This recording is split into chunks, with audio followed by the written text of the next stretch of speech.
When darkness sets in at the racing track in Nardo, Italy, the barometer of suspense rises. Then our 6 super sports cars are to show what they're capable of. Temperatures remain steady for better comparison of the speed results. The contestants are prepared very meticulously for these extreme tests. Tyre pressure, for instance, is of utmost importance.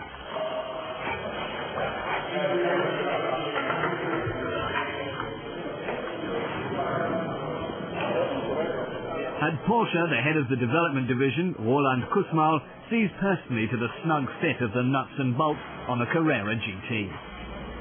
Otto Hoffmeier is head of testing and responsible for the high-speed test.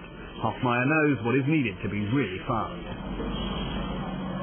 First of all, the car must have great performance. Then it must handle well, and it has to be manageable at this speed. We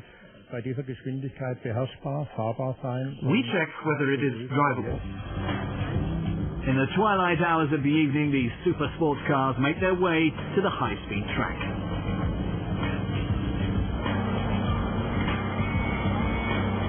The clear favourite, the 660 horsepower Enzo Ferrari. It's a car Ferrari has used to move the benchmark in speed competition once again a notch higher. We don't really look at it as a competition. Physics decides the outcome here. At some point there is no more increase in performance, and the vehicle no longer can be kept under control on the road due to its aerodynamics. So there are natural limits. They are below 400, right now at least.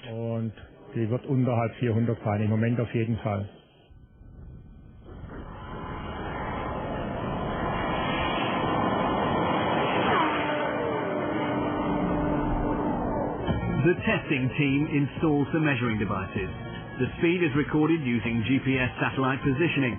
In its first laps around the track, the Aston Martin surprises with a speed of 309, exceeding factory specs by 9 kilometers. It remains under control at all times, and it seems that nothing can destroy its cool.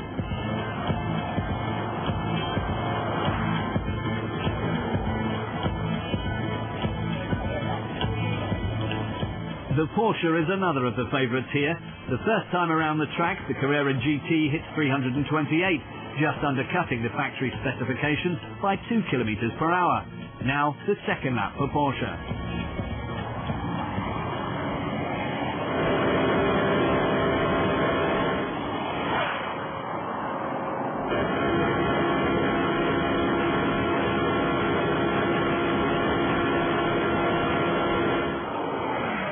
This Uber Porsche reaches a speed of 334. That's nearly enough to beat the SLR. What position will the SLR finish in, she asks? Well, position, that's hard to say. Actually, there's no way of comparing the cars in this comparison.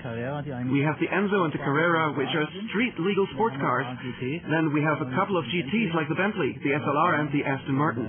Among the GTs, I'd say we'll finish first in the category of speed and acceleration. Overall, we'll probably end up in third place. Im Gesamtfeld würde ich sagen, werden wir wahrscheinlich auf Platz 3 liegen. A short while later, the SLR burns the best time onto the asphalt. With its 334, it reaches the exact speed specified by the manufacturer and matches the record of the much lighter Porsche, turning it into a type of blue comet in the night at Nardo. The night is unusually cold. The first dew of early morn furrows the brow with worry on Lamborghini engineer Michele Zagiano. Normally, these cars reach the 3 and 30 kilometers per hour with the normal production cars. This night I think there is too much difficult to reach this performance because there is too much humidity, but I think 3.27, 3.26 it's reachable for these cars. A top speed of 330 this evening is much lower than what the Murcielago could normally achieve. Still, the head of testing, Otto Hoffmeier, excludes any influence from the weather. The temperature remained more or less the same. It is a bit more humid, that has no positive nor negative effect.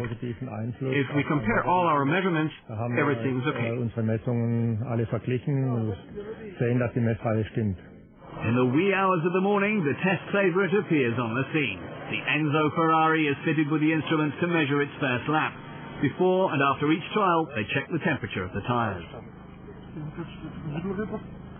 Following a warm-up lap, the test team from Ferrari pushes the car to the limit.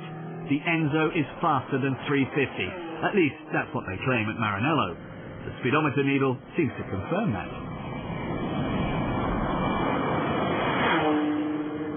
Also, the GPS data show, with a speed of 355.1 kilometers per hour, the Enzo is the fastest super sports car in this comparison.